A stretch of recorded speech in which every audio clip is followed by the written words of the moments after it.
Did you tell Libby? Oh, as if. A good, healthy, Let's go. functioning relationship is knowing when to be honest and knowing when to hide your failure. Said no couples therapist ever. Morning. Morning, boys. What are we up to? More of the same. Well, it's not more of the same. Yesterday, we had an expanded crew in at the precinct, and I had a really good day in that we got a lot of meetings and a lot of good energy. I actually got nothing done, so we've got to be little bit careful. But the stuff we did get done with pitches and LPs and just meeting as a team, I felt exceptionally good. Yeah, it was an epic day. I had the same reaction. I got home. It's like, wow, I got nothing done today. But then I reminded myself of the value of every interaction and call and random pop-in that we had in the day. And I love working out of the precinct, but we do need also that space to carve out to actually sit and get some stuff done. We had Jack on the big screen and he was beaming into us like Dr. Evil. It was good, Jack, having your big mug right up the end of the table. We've got new interns starting. So we had our new marketing intern kick off yesterday, another kicking off next week, and a few more internships still to place as I interview a few more. So it's good to have the team expanding. Between agents and interns, my goal is to certainly do nothing.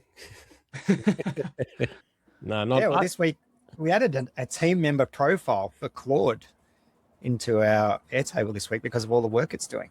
Yeah. No, but these interns coming on, we're going to be giving them all the AI tools to start pumping out. And yeah, people plus AI tool. And for an emerging manager like us that can't afford the salaries, giving an opportunity for people to come in for like 3 to 6 months at a time, give them an opportunity to grow and develop and learn and make mistakes, and hopefully along the way we get some value. I think it's, a good circular flywheel. Yeah, and for them to be able to build a solid portfolio of work, like something they can physically point to as what they've output.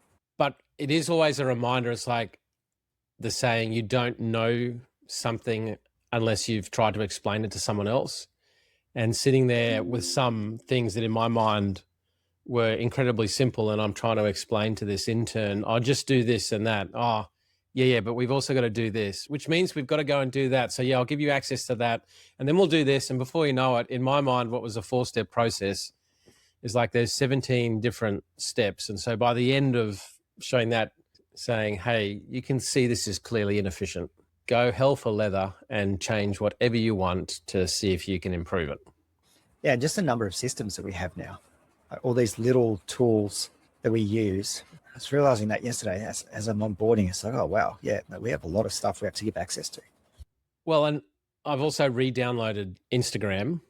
I've earned my ability to come back, but I'm trying to very much follow some business and AI ones. And some of the little shorts that these people are putting out on AI stuff is actually really cool.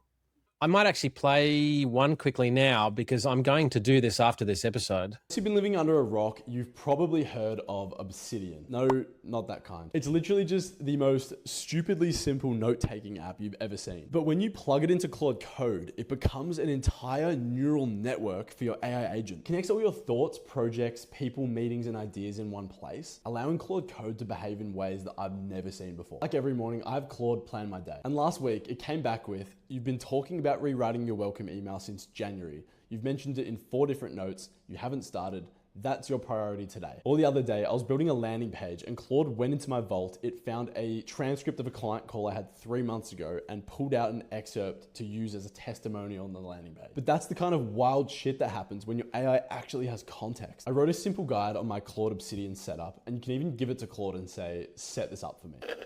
Comment the word Minecraft and I'll send it to you. All right, shall we start? Yeah, let's get into it. So there was a post yesterday, and this type of post was coming. I guess it's just the size of the breach, but it said last month, MyFitnessPal acquired Cal AI, a vibe-coded health app. 7 days later, a hacker who refers to himself as Vibecode Legend walked into their open database and stole 3.2 million health records. This wasn't a sophisticated attack. It was a Firebase backend with no authentication on it. No engineer with real security experience had ever shipped that. Vibe-coded apps can produce a working first version, second, maybe even third version faster than any engineering team. But when they start getting real traction, you run into scale, security, and the things that you actually have to start and navigate. And I think this is just an example of what everybody knows to be true intellectually. On the apps that I've been building, I've been trying to ask it to do a security review, but even that's a little bit dumb, because an idiot asking an AI to do a security review that has no ability to understand what it's saying, and it keeps coming back and telling me, this database is secured and I've set up 2FA and blah, blah, blah. But on some of the apps, I'm at a stage where I will be getting a proper developer from one of our portfolio to actually do the security properly. Yeah, I met a founder the other day at the Ways to Raise Capital in 2026 event at the Precinct, who is working on, they have a tool that basically does security assessments and risk assessments for vibe-coded apps. And it makes sense. Like there's a need for that at the moment. So you can see all these other things spinning up. Don, I just saw your comment to Ash, and that is hilarious. As I'd always say to Ashley Greaves, security, security, security.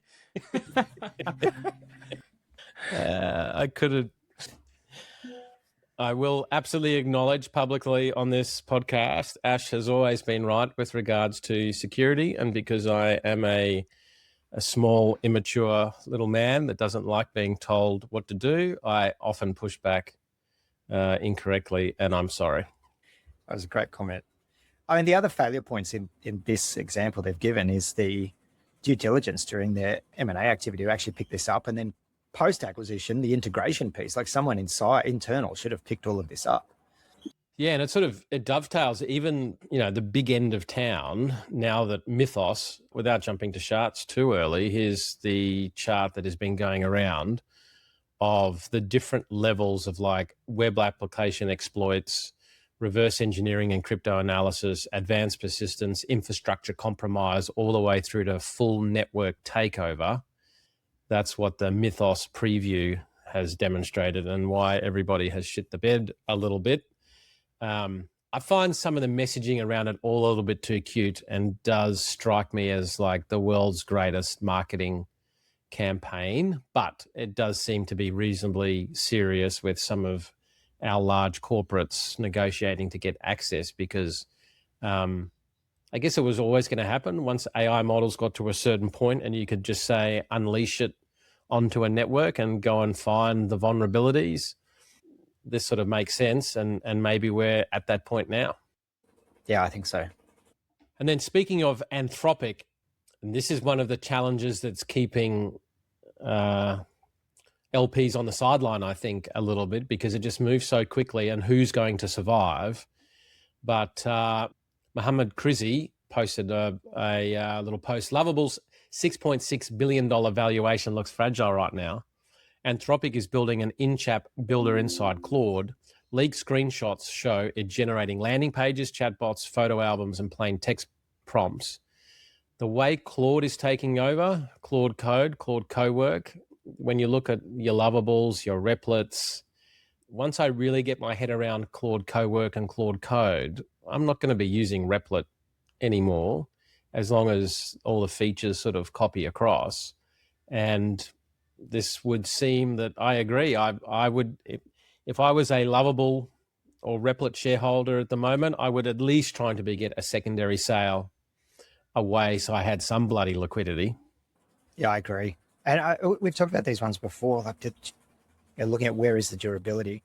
It's been interesting. Tucker has been experimenting with all the different vibe coding platforms to build websites. So he's been targeting local businesses that don't have a website.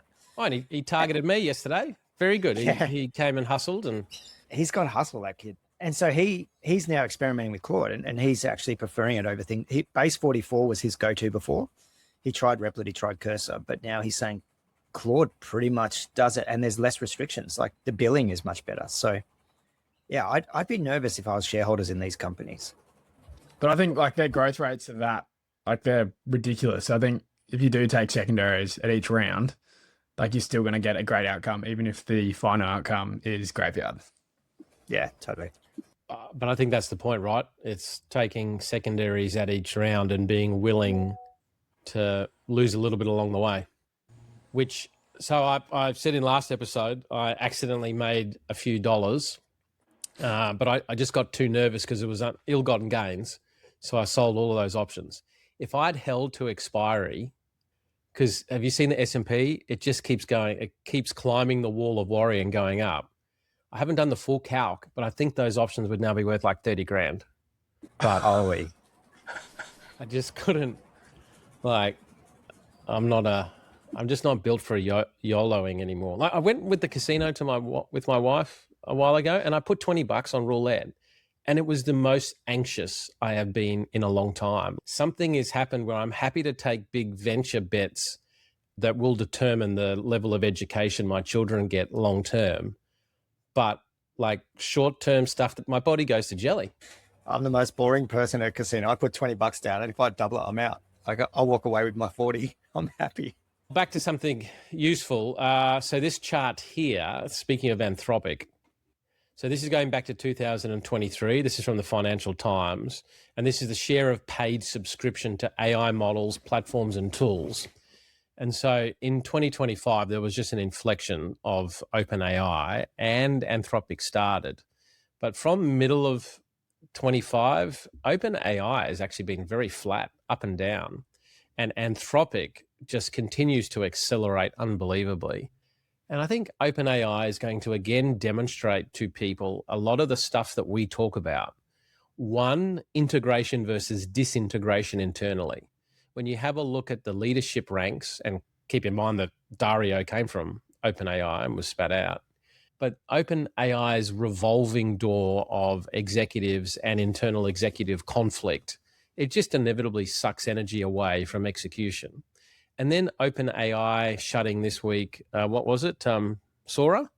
Is that what they shut? Yeah. Their willingness to just go so wide and to try so many things and to just be, in my view, very unfocused in terms of consumer and enterprise, and then even within consumer and enterprise. And this chart that I'm sharing here, I think just shows what happens when people execute in a focused manner with an ideal client profile, concentrating on a particular value proposition and niche they can own. That was Anthropic, versus people that are just too unfocused, might get that early sugar hit, and then they fall over. The other interesting thing there, like that 2025 boom, when OpenAI went from 18% to 34%. I actually thought their growth was more like linear. I didn't realize it was like that, but I can't get over Sam Altman himself. Like I wouldn't want to go near OpenAI just because of the human behind it. He does scare me. Like if you were to correlate some of the podcast things he said to that chart, I think there's a correlation. Jack? I don't really have much to add to that one, but I agree, Aaron. I think like time will tell, but yeah, I've got a bad feeling as well. Yeah, I would rather right now sell if I was a shareholder, I would be trying to sell my OpenAI in pennies on the dollar and buy Anthropic, just because organizational gravity tends to win out, right? And so far, the Anthropic team have demonstrated ability to add products in ever-increasing concentric circles around a core customer base. OpenAI, however, has demonstrated an inability to do that. Then there was another post by Elias Helyu. He said he's spoken to 6 friends this week, lifetime ChatGPT users outside the tech and AI bubble. 5 of them now pay $150 a month for Claude, the core code, co-work and chat. Some even pay $300 a month. I haven't seen this since Curse's early days, he says, but it's becoming mainstream. Anthropic just passed OpenAI in revenue. Its growth is vertical. Claude Code is now writing 6% of GitHub commits. And so this is a very chart-heavy session before even getting to the charts. But just have a look at this GitHub commit chart. I mean, it's just left everybody else for dead and is just gone vertical. Success leaves clues. I'd love to see GitHub's revenues at the moment. Every time I think of GitHub, given the old slur of stop being a Git, I just imagine all of these idiots in like a cave. It's their own little hub to communicate. It's not far wrong. actually. But with all these tools, there's a lot of people out there experimenting, and more than ever before, there are people building in public with the intent to be helpful, which I think is really helpful. And Michael Batko, who is the ex-CEO of StartMate, I don't know if you've been following some of his stuff, which I have been. Michael said, building an AI native company has completely rewired how I think about business.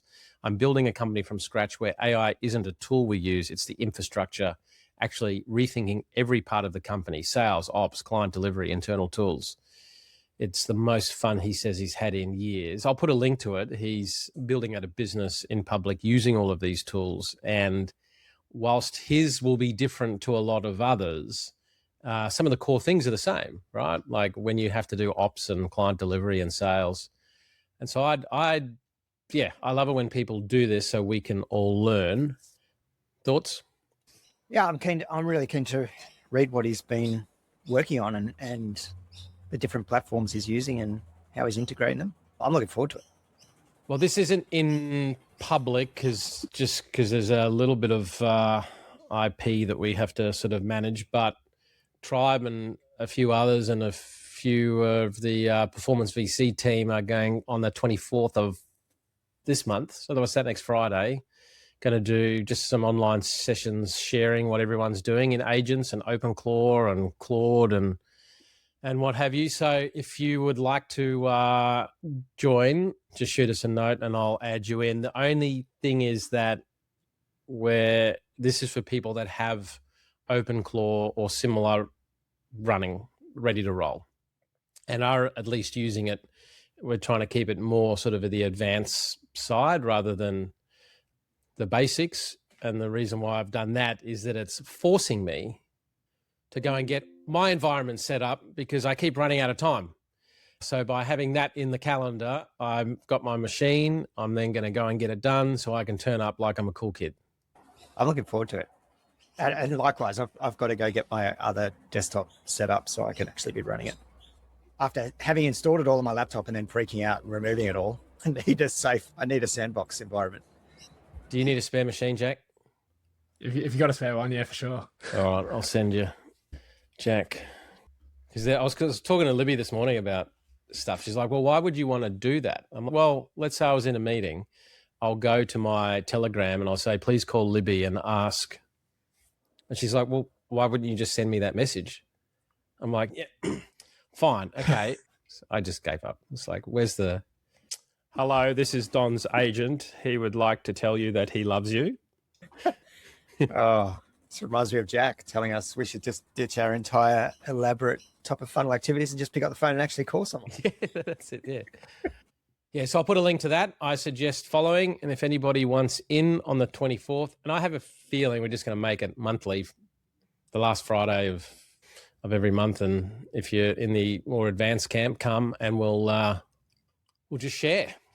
Now, the challenge with all of this is I think AI is going to create an opportunity to create great little businesses where people are going to be able to earn income while they sleep. That doesn't mean that those businesses are going to be durable and in some instance either scalable either. But Aaron, you found a post from Adam from Octopus, a great friend of Tribe. We absolutely love what Adam and his colleague Ed do and the help they've given us in the past. But yeah, run us through what he was talking about there. Yeah, really good post from Adam. So he was describing how they've been grappling with this sense of, what makes a software company durable and hard to kill. And he kind of described that they've been changing their mind back and forth on this, but where they've landed is a description of durability, both defensive and offensive. So the defensive side, and he's got a great infographic too on the LinkedIn post. But the defensive side is a lot of the stuff we talk about from Hamilton Helmer 7 Powers. So, network effects, brand as it relates to trust in the enterprise sales cycle, captured resources. So in this case, proprietary data that improves the more users come in.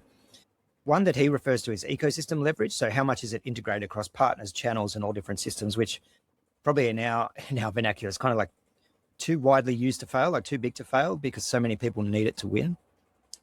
He also talks about the regulatory environment and the complexity of regulation. That's all on the defense side. I feel like we kind of talk about these concepts a lot, but what was more interesting, I think, was on where he talked about on the offense side, and he had these I think it was 5 key categories. One was labor and outcome moat. Are you positioned for labor at the labor replacing opportunity? Products are built for autonomous work and pricing is built for outcomes, which again is something we've been talking about, how this shift in pricing from pure SaaS to potentially outcome based. Expert capture. Every specialist correction to an AI output is a proprietary label. The feedback loop compounds.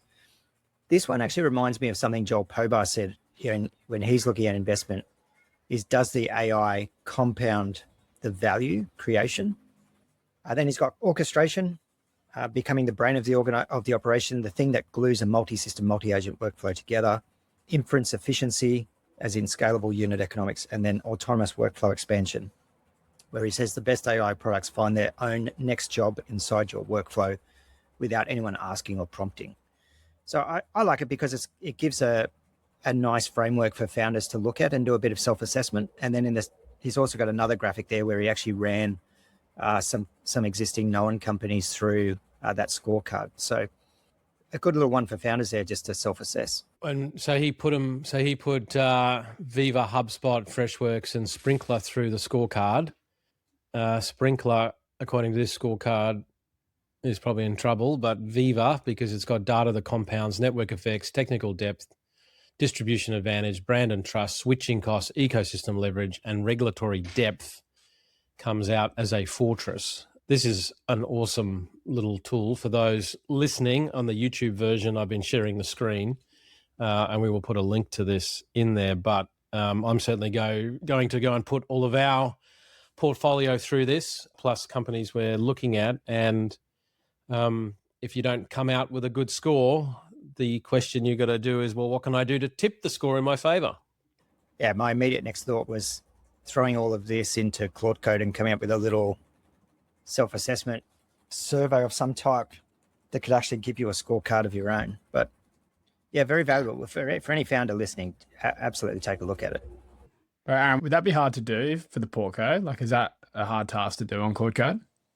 I don't think it'd be hard. It's just how do you, the only thought in my mind is how do you do a true measure without subjectivity bias? But I mean, does that matter too much? Well, let's give it a go. Yeah. Because I think that will be just as a speaking point for the slide for the investor quarterly call, just to give an update on where we think they sit. That's a really good point, Jack. And it's going to be interesting if other investors do the same and what your like 2021 and before portfolio looks like. We know that we've got a couple of in there that we're really working to try and develop some of those. And yeah, I'm going to take that on. That'd be a good project. All right. Well, message Adam as well. Good partners tend to steal each other's IP. I've always found anyway. So, well, the amount of stuff that we reference from Ed that he has created, yes. we do attribute genius. I will say, Adam, though, I'm very disappointed to see that there are no conjoined triangles of success in this model. And I think Ed would be very disappointed in Adam as well. He would be. Or at least some, I don't know, adjacent triangles or something. The disparate circles of incompetence is our medallion. Now, Adam's been hitting the content trail pretty hard, which is awesome because last week he then did a post that said, every founder I speak to right now has the same question. How do we actually use AI to drive growth? And I was talking to someone yesterday, and the analogy is like the teenage sex analogy. It's like everyone's talking about it, but nobody's actually doing it. And when he went to like a Claude Code thing, thinking he was like well behind, everybody else was turning up and they hadn't done anything. So he actually felt quite good. But I think there's a lot of hype around AI, but I think he's quite right. How do we actually use this stuff to create growth? And he says, Iconic's 2026 State of GDM is worth a read, sharing below, and I'll put that into the show notes. The adoption curve is steep. What I hear from our founders isn't a standing start problem. They're moving fast. They're already trialing tools, but they're time poor and the landscape is noisy. Which tools actually move a needle? Does it sit with RevOps, engineering, or a new hire entirely? And is go-to-market engineering talent even findable right now? Adam said, I spoke this week with Amos Bar Joseph, founder of Swan AI, who framed it better than I could.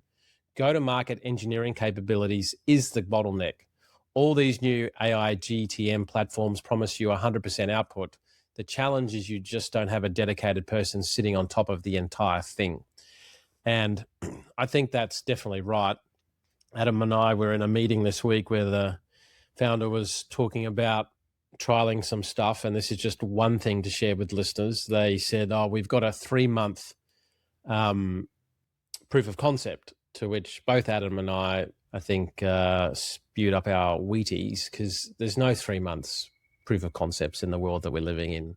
3 days needs to give you a pretty good thing. And after 3 weeks, if this thing's not working, you got to get on with it.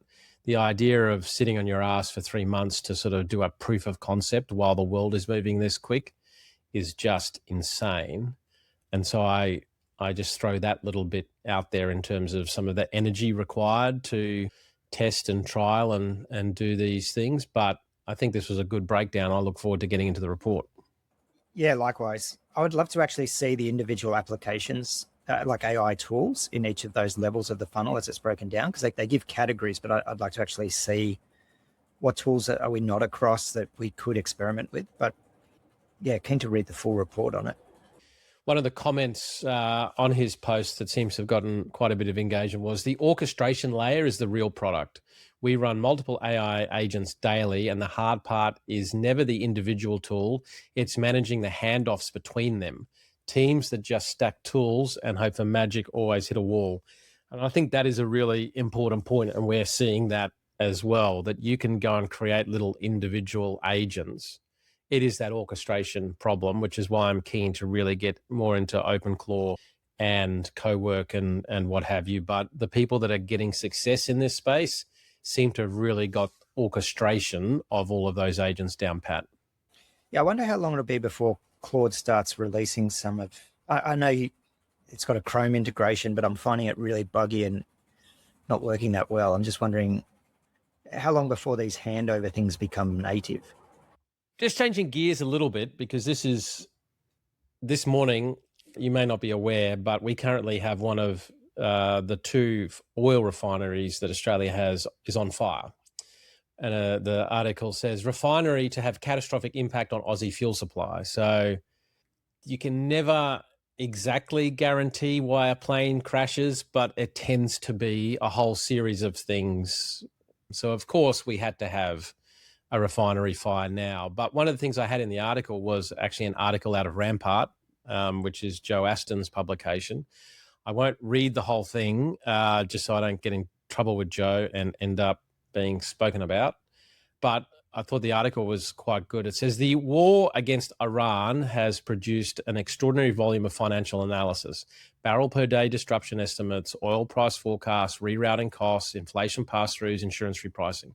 Much of it is sophisticated and useful, but most or all of it rests on the same unstated assumption that this is a shock to be priced and eventually will mean revert. But what if this isn't a shock? A shock is a disruption within a stable system. Prices spike, markets adjust, the system absorbs the blow and returns to something like its prior state. We have good models for shocks, and financial risk management was built for them. Regime shifts, however, are different. It's a change in the underlying rules, the institutional architecture, the security arrangements, the patterns of cooperation of which the system itself depends. After a regime shift, there is no prior state to return to because the baseline has moved. The problem is that shocks and regime shifts actually look identical in their early stages. In both scenarios, oil spikes, market sells off, and the news cycle is saturated.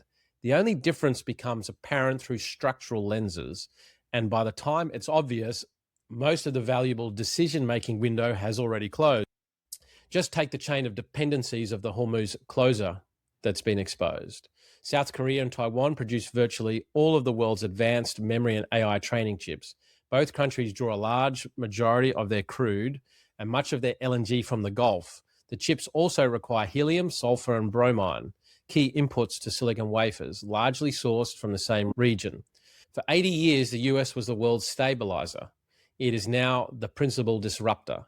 If the country that built and maintained the system of architecture is willing to shake it for narrow foreign policy objectives, or even just a president's impulse, the architecture has surely shifted from a constant to a variable. And I just think that is worth sharing and just considering that whether it's this, is it a regime shift? We are just seeing so many regime shifts. AI is a regime shift. How you raise capital at the moment, I think, is in a regime shift. And being able to differentiate shocks from regime shifts have often differentiated people that have succeeded long term. Yeah, I think it's a really good topic. Really good topic. I think I always think of like capital and markets like they're fluids, like they have flow, and something can flood temporarily, but with duration, it finds a new course. Like new rivers are formed, and I can't see it. I can't see oil prices going back to old mean. Like I think it's going to be eternally different. Yeah, and I think if you look at the equity markets, like all software businesses that are down dramatically, and that's like the bet. Do you think it's a shock, or do you think it's a regime shift and these businesses won't hold and be as strong for the next 10 years? Yeah. And when shit starts going south, a lot of things tend to often follow. And it's not funny, but I couldn't help laugh when I saw one of our 2 refineries on fire. It's like, this is exactly the universe I live in. This is exactly what was always going to happen. Yeah, I totally agree.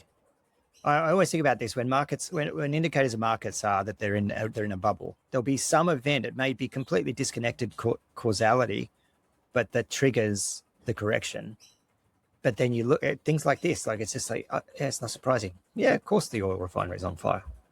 Now, what's going to be interesting is, can Australia's property prices continue to even hold with all of this stuff going on? If there was ever a country where it's going to, it's probably here. But man, I look at some of these things and go, surely that has to. Well, see, I have the same reaction to oil crisis and our refinery on fire as Aaron buys a house and housing market potentially collapses. It's like, of course. Well, let's flow into some themes of the week. You want to kick us off, Aaron? Yeah, my theme of the week is cash flow and how cash flow can kill even a great business. Just running, like prepping for financials for our UK mission and looking at chunks of cash we've got to deploy, and it's all cash flow management. And it just reminded me, like thinking of a couple of founder conversations last week, a couple of founders just helping them through managing their cash flow when they've got good forward contracts, but short term, they're stuck. And it's that reminder to founders that it's not just all about revenues and contracts. You've got to really proactively manage your cash flow. Theme for me would be just a reminder that, yeah, you got to go out to the events, because I predominantly work from home, and last week went to a Invest SA event and just had some really cool insights and chats to people that I would never have met if I didn't go to the event, which was like on a Thursday night. I had every reason not to go just because Anna had to put Louis and Farah to bed. But I went and actually had like such a good time and met like some really cool people. Yeah, I think you're 100% right. Like this, just you can do too many, but no one ever, when you go to the right event, comes back and says that was a waste of time. But I think it's just, yeah, getting the filter of choosing, like, is it going to be worth your time? Because like there are that many events in the startup ecosystem where you could just drain yourself and get no value. Been there. Yep. I'm going to make Sunrise work, Jack. However, I've never been to Sunrise. Where we're at the moment, I will find a way to juggle the different bits and pieces and be there, even if I've got to be on my phone every now and then. Sounds good, Don.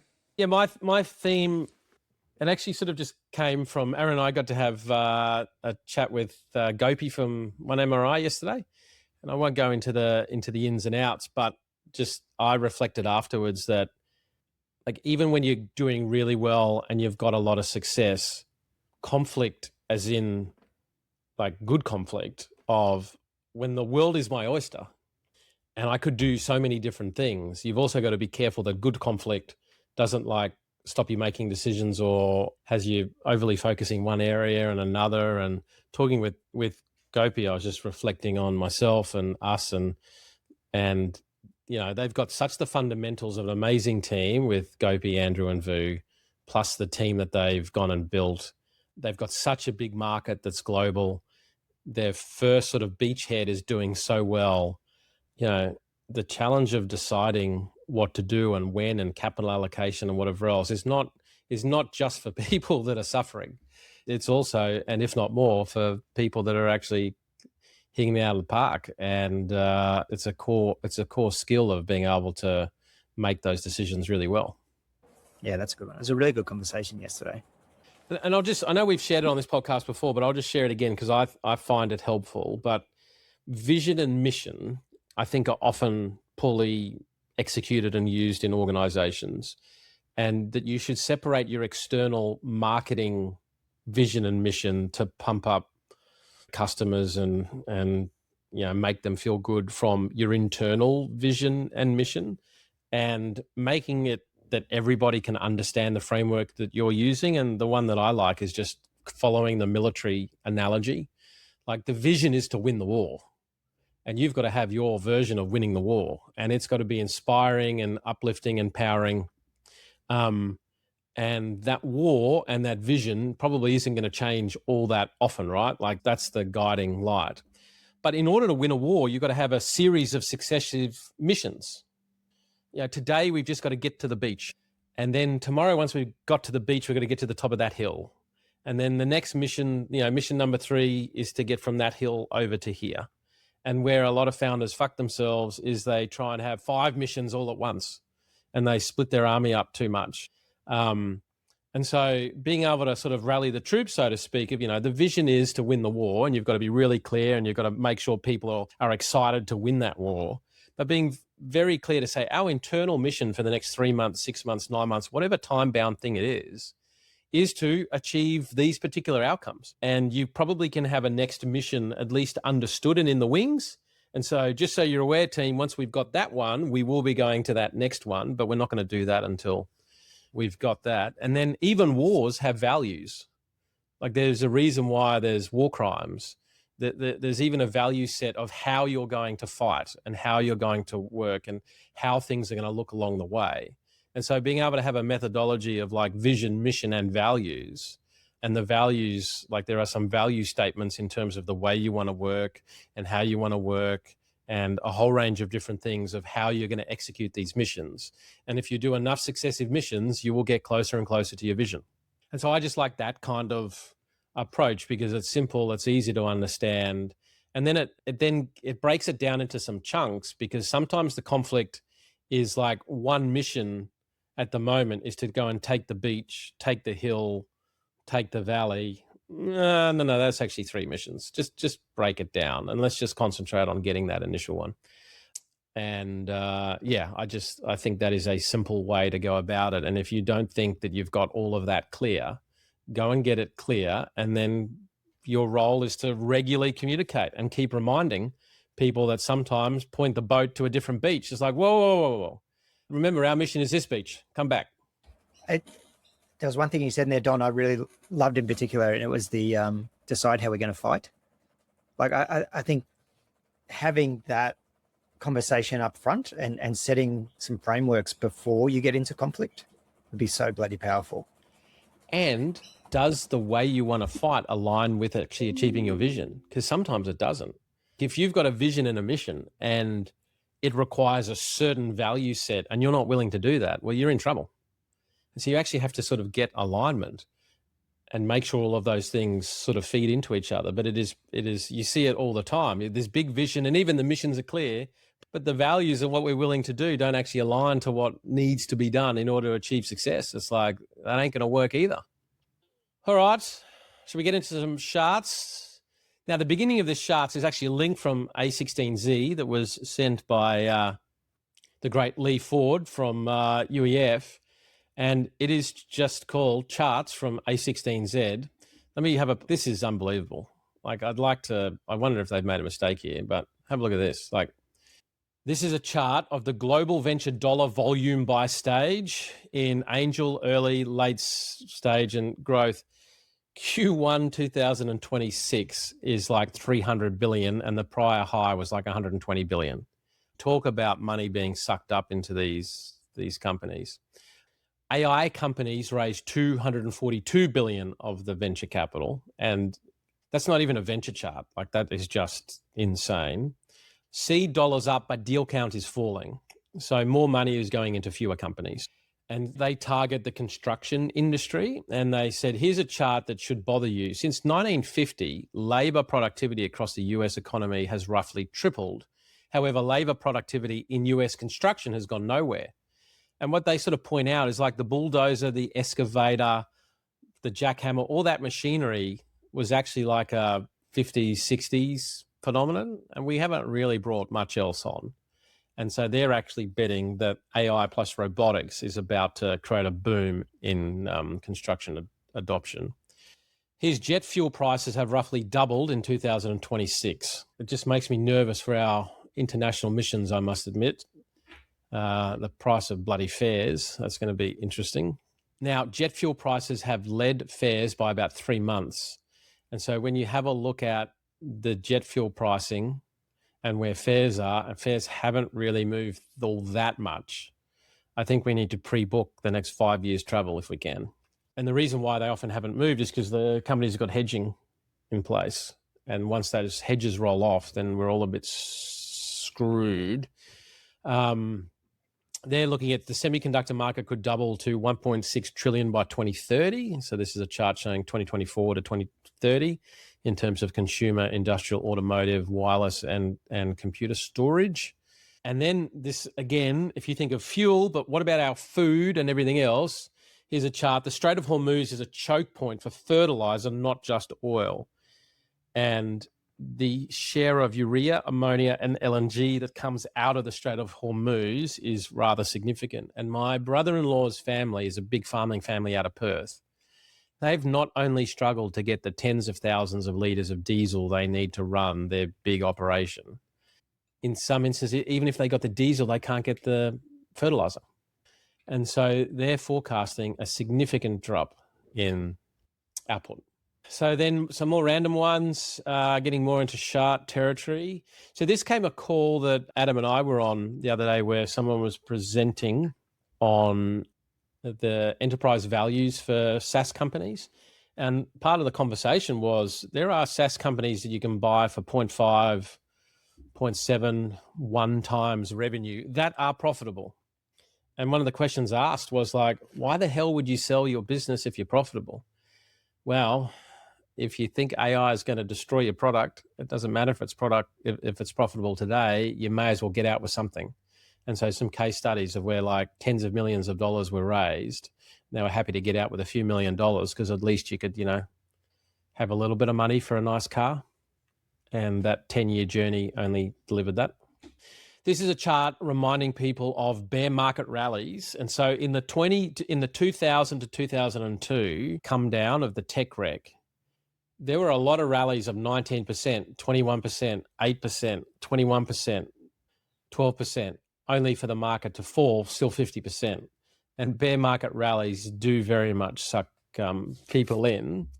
This is a chart of the US semiconductor market cap rating going all the way back to 1973, where it was like 1%. And then in the tech wreck, the 2000 tech crash, it reached 8%. It's now at 14% and it's still going. So is it different this time? We shall see. And probably none of this all matters because it would seem that we're probably just going to cook and fuck the planet anyway. This is a chart of carbon dioxide parts per million tracked. And it is a venture return at the moment, looking at the Mauna Loa, Hawaii Observatory and how it's gone from, the 2000s or so was around 300 and it's now 380. So don't get too caught up in things. We might not have a place to live anyway. And I'm not sure how many of us are going to be able to board the flight to Mars. Now, for a little bit of philosophy, this is Don Zhu. Donald turned into Sun Tzu. He says, first, you cannot lose if you don't have a goal. Donzu. Second, in order to confuse your enemy, you must first confuse yourself. Donzu. And then finally, if you don't know what you are doing, neither does your enemy. Donzu. So, Don, did you clarify for people not with the screen up? That's Donald Trump, not Don McKenzie. yes, thank you, Jack. It is not, yes, sorry. For those at home, fuck. Thank you, Jack. This is Donald Trump's face on here. Thank you. In the edit, I will probably go back and make that clear because I have a feeling too many people will just flow with this is just my usual operating method. And that is not good for my self-esteem. What are we looking forward to? We're going away for the weekend to Goolwa, which is about an hour south in SA. So it's like a beach town. Is it still warm enough for any beach activity, Jack? Or Nah, like it's still nice. Like it's blue sky at least, but it's cold. Like you won't be swimming. oh, still nice to be at the beach. Yeah. I've got a weekend that is both mostly kid-free and Murren-free. She's heading off to pick up Nice. I'll get some renos done, and then I'm going to go off and watch Pat's rugby game on Saturday. He's playing up here cool. in Brisbane. Oh, nice. Yeah, I'm looking forward to it. I'm heading back out to the farm. I'm pretty sure my equipment to clean out the dead birds and the dead toads from the water tank ready for May long weekend. Otherwise, no one will come. And the fitter and turner found why the tractor broke again. There was a small piece of silicon in the fuel line that had I any skills, I could have fixed myself in 5 minutes, but it cost me $380 by the time travel was included. So, Donzu. I can see that becoming a tagline we use. I love it. Right, lads. We'll catch ya. Thanks, lads. See you guys. Yeah.